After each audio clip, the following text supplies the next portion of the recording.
Well,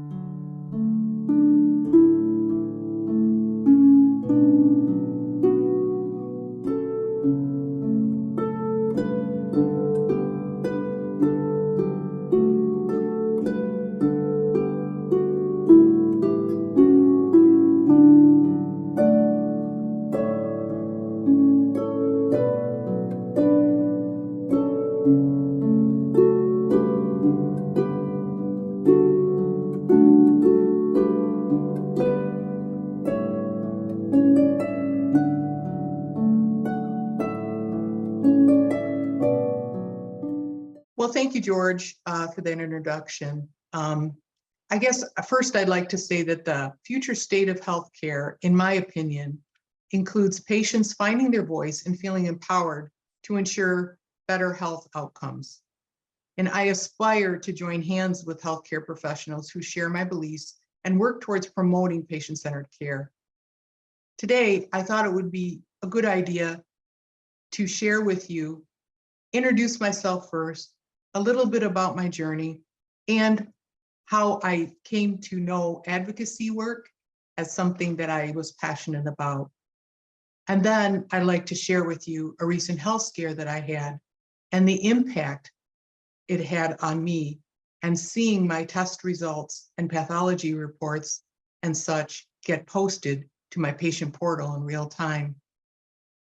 Let me begin by sharing a bit about my personal journey and experience.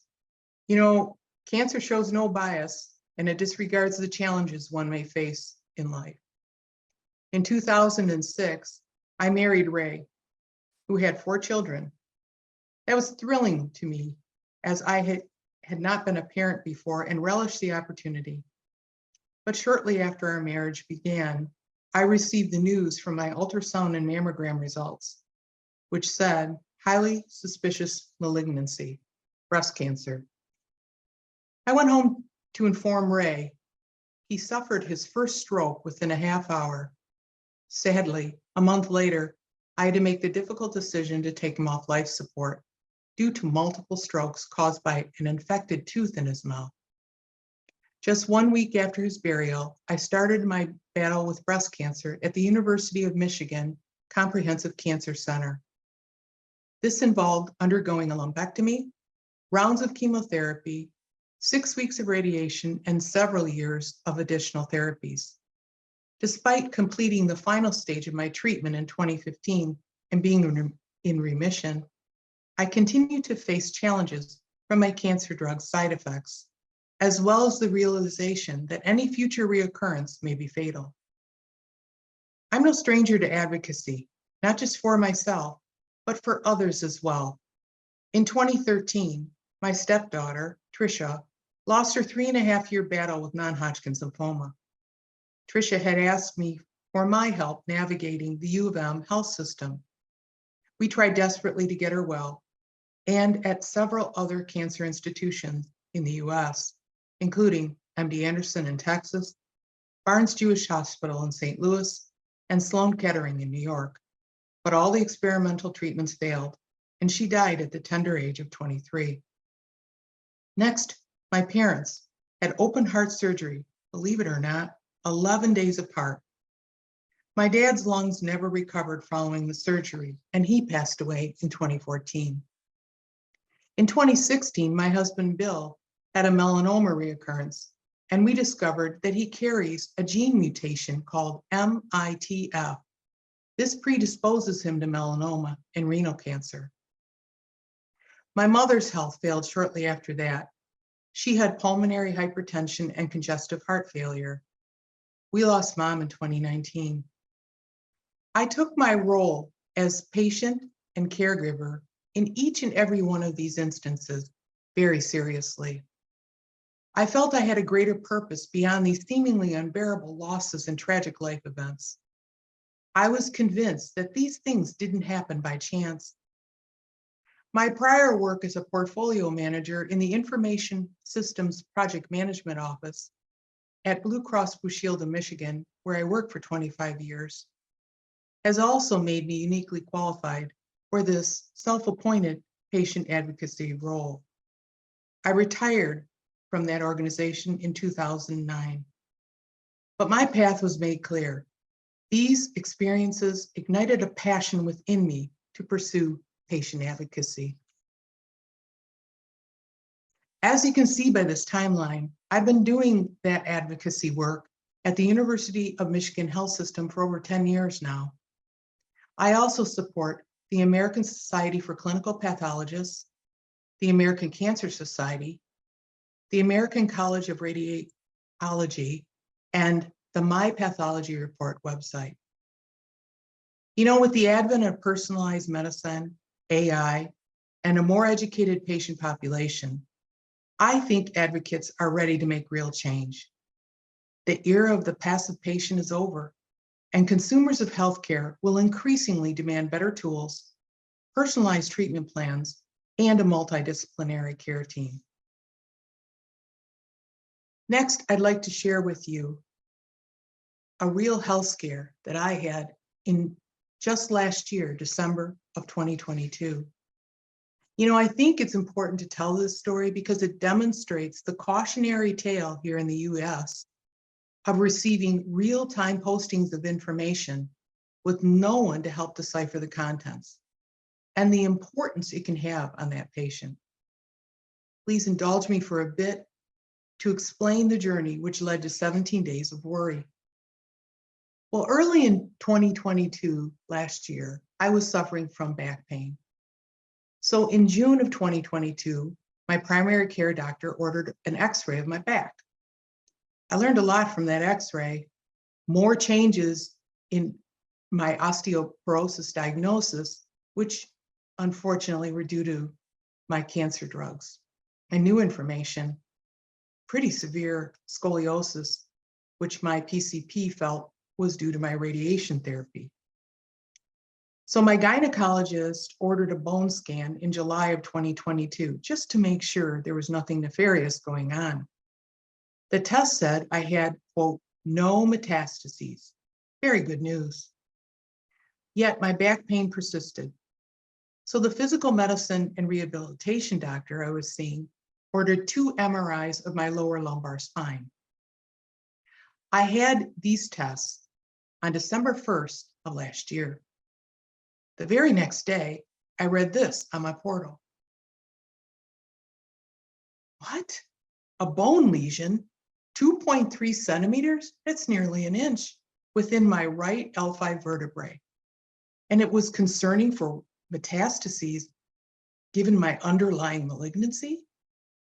Oh, and more changes to my hip and spine. You know what? At that point, my world stopped. I did not care about the laundry piling up or my unfinished Christmas list. Nothing was more important than learning whether my breast cancer had returned. This time I had been told it would mean certain death for me. I'd like to point out one more story to emphasize the significance of what the Cures Act has done in the United States, which is the unblocking rule and the requirement that they immediately post information to your portal in real time. In order to get to that biopsy, which was of my spine, which was absolutely my goal, the interventional radiologist requested that these 2 tests be done before he could do that spine biopsy. So on December 6, 2022, 2 back-to-back tests were scheduled at U of M. First, an MRI of my lumbar spine, this time with contrast, and then immediately thereafter, a PET scan.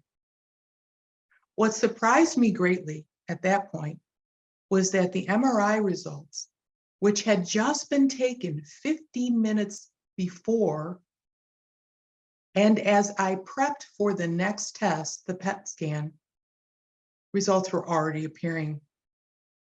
As I lay there prepping, drinking my cocktail for the PET scan, I started receiving push notifications with these findings.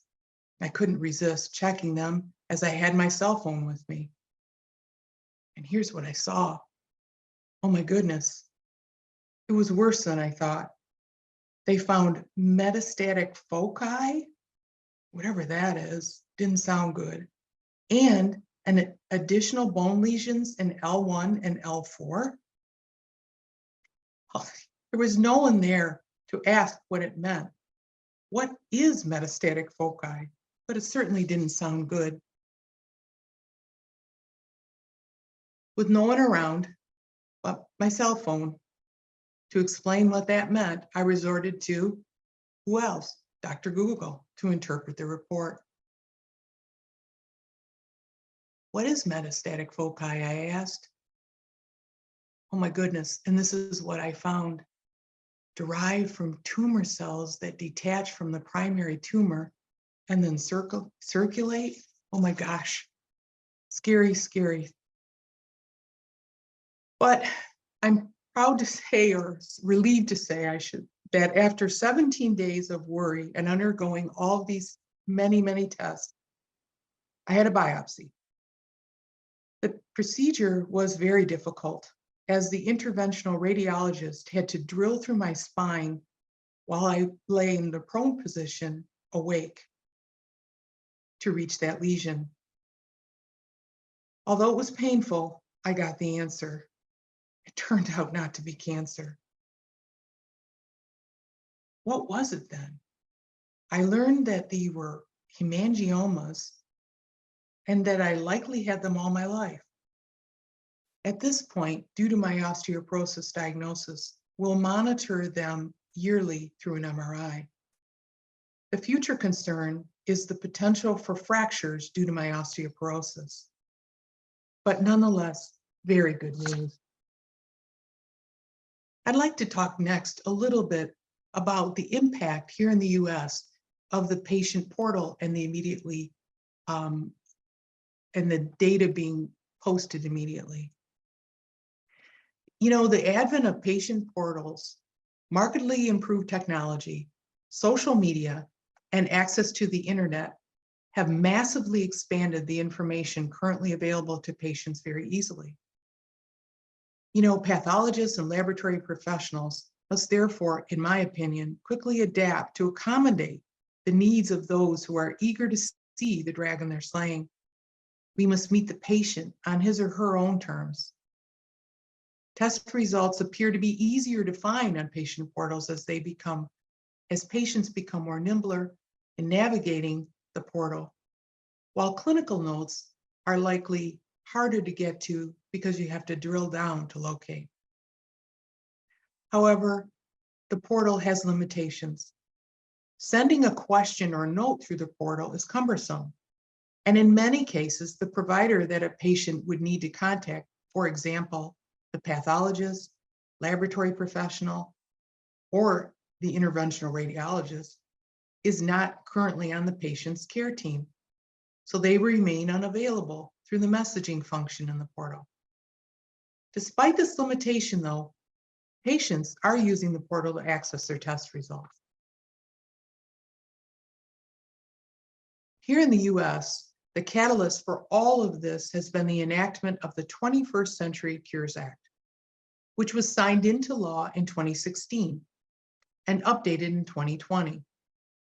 Since that time, there have been several implementations which have changed the landscape with regard to access to patient electronic healthcare data.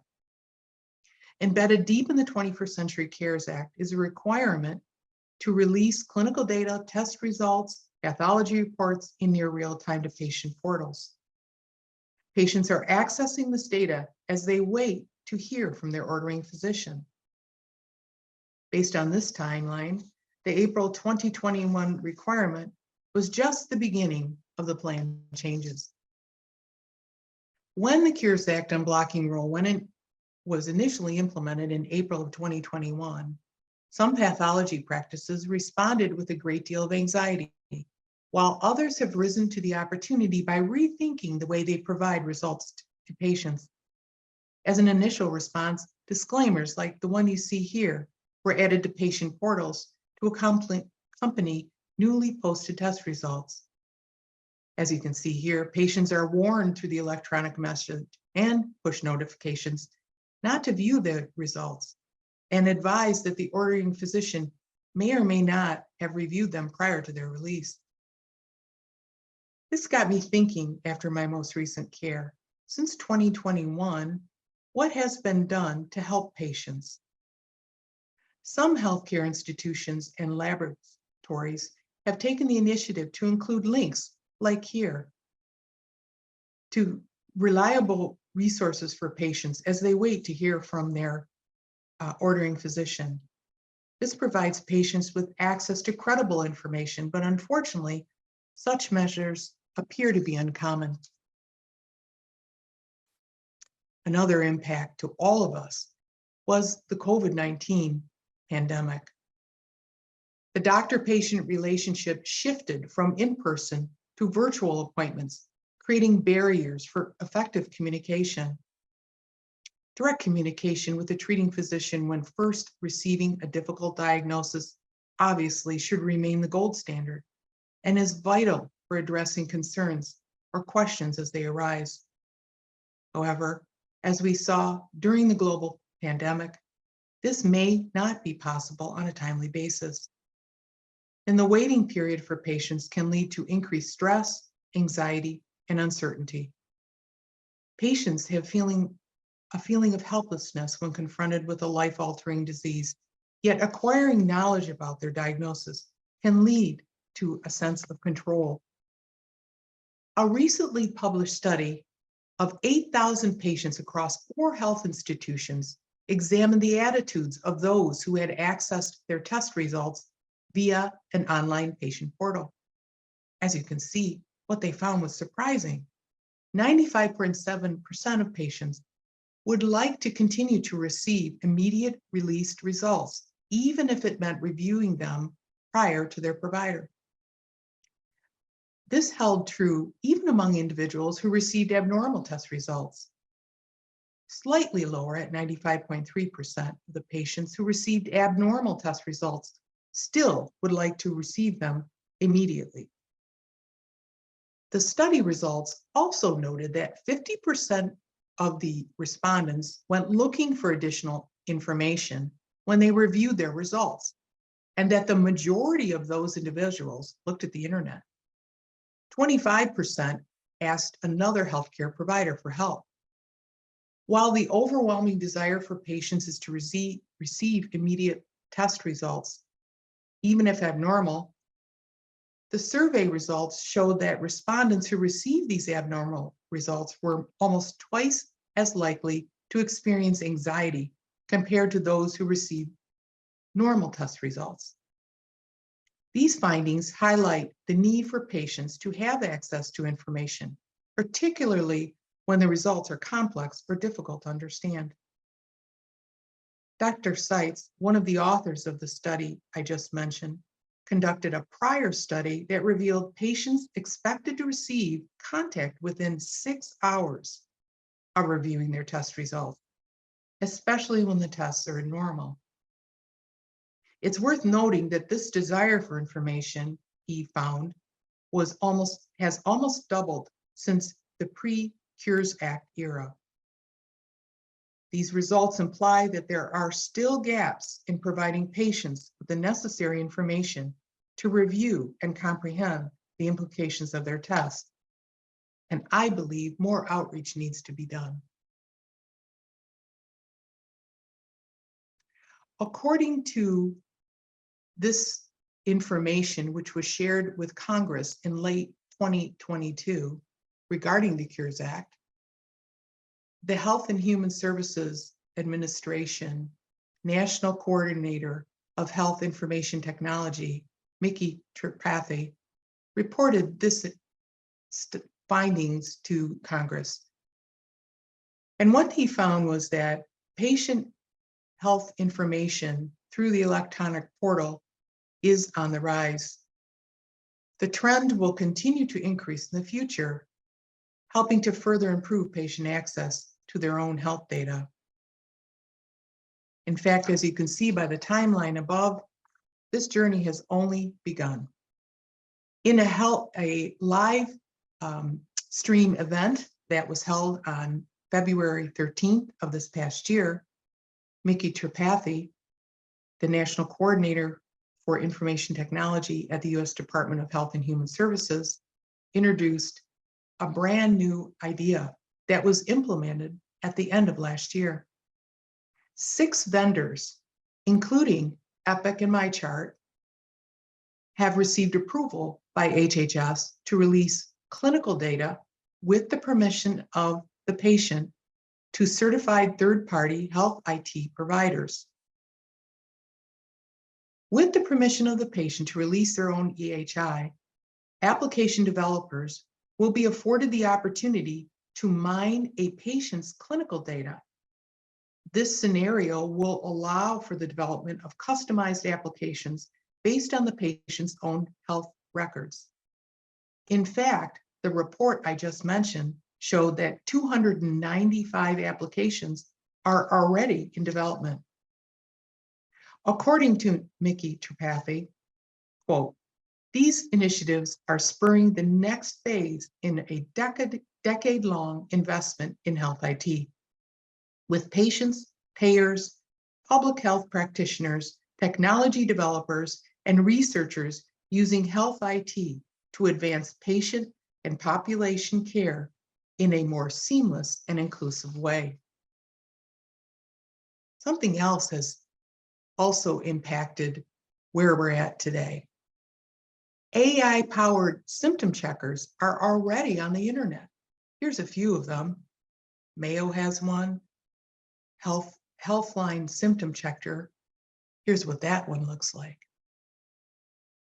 And also, Google's gotten in the mix. Google MedPalm 2 is already being developed. Here you can see the patient asked, how long does it take for newborn jaundice to go away? And there was the response that was provided. As you know, though, ethical implementations of AI need to be carefully considered, and its development and deployment guided by principles of transparency, accountability, and respect for human rights and dignity. This has been all the rage lately. ChatGPT. It can be used as a medical pathology dictionary.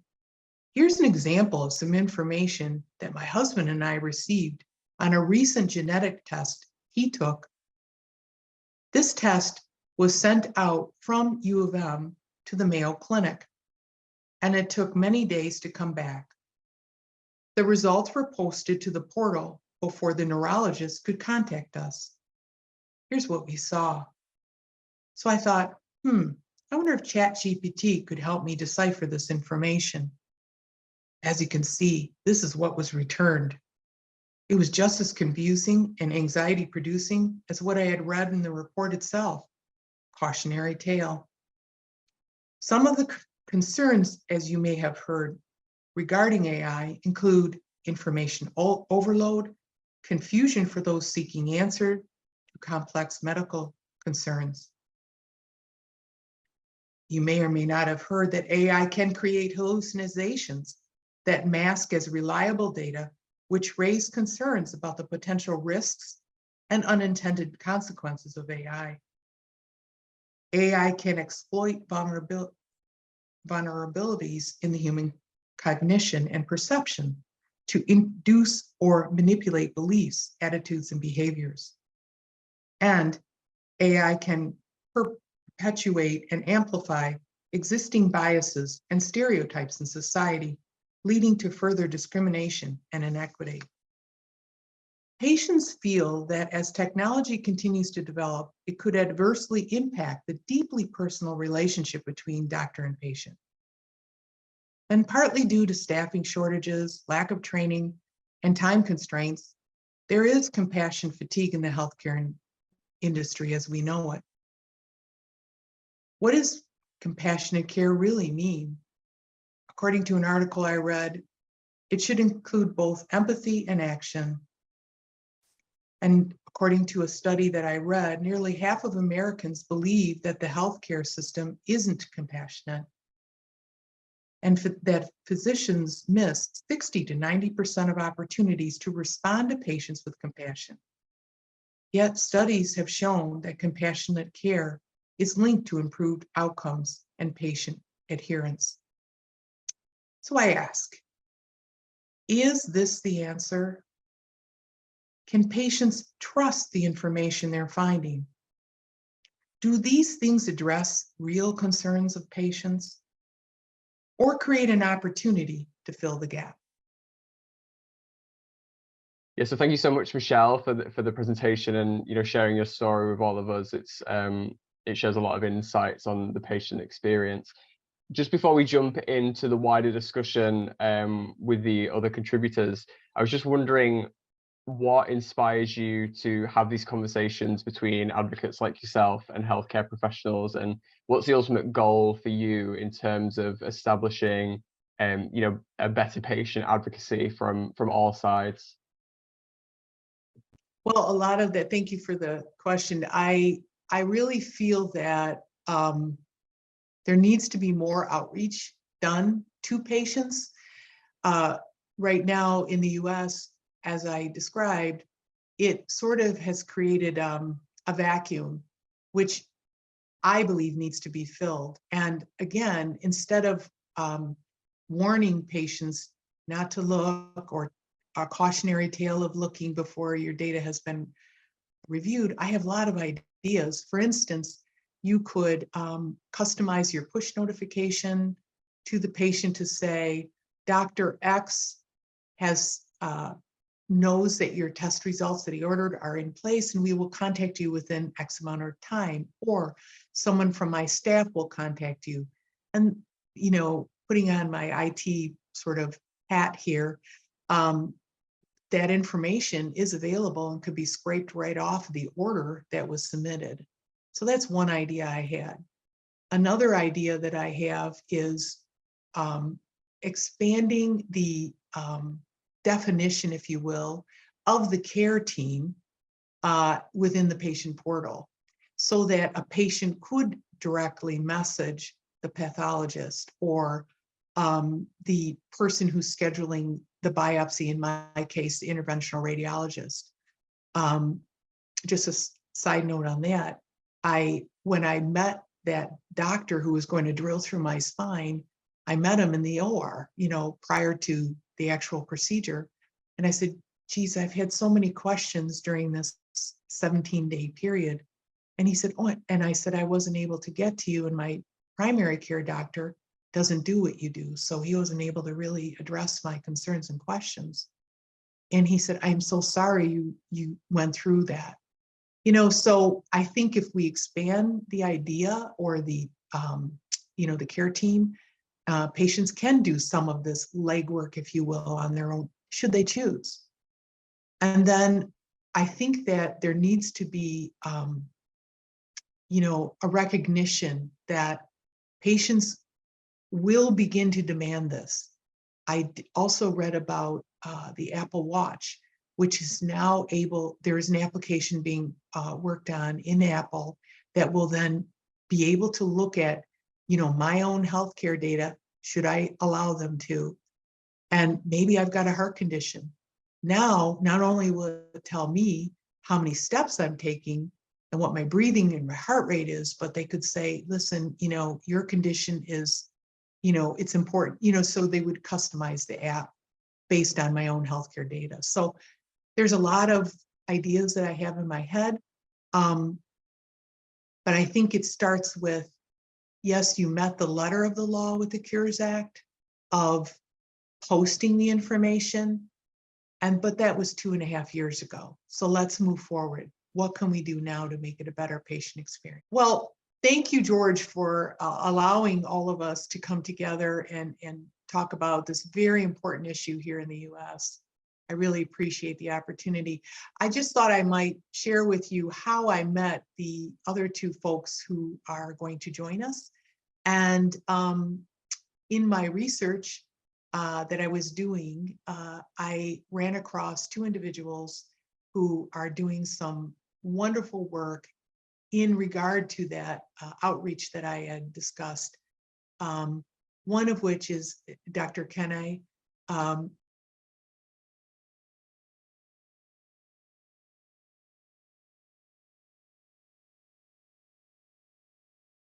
And she and I became aware, and through her work that she's done, specifically in the underserved communities. And I'm going to let her shine a light on that. I reached out to her, I became aware of some of her work, and she was kind enough to message back and forth, and we've become kind of friends. And I'll let her share what she's doing in that regard. The other person that I met was Dr. Jennifer Griggs, and she did work at the University of Michigan. She is working still with the University of Michigan Comprehensive Cancer Center as a medical oncologist. But she has on her own gone off and done some amazing, and continues to do amazing work to do this outreach that I spoke about to breast cancer patients, which is her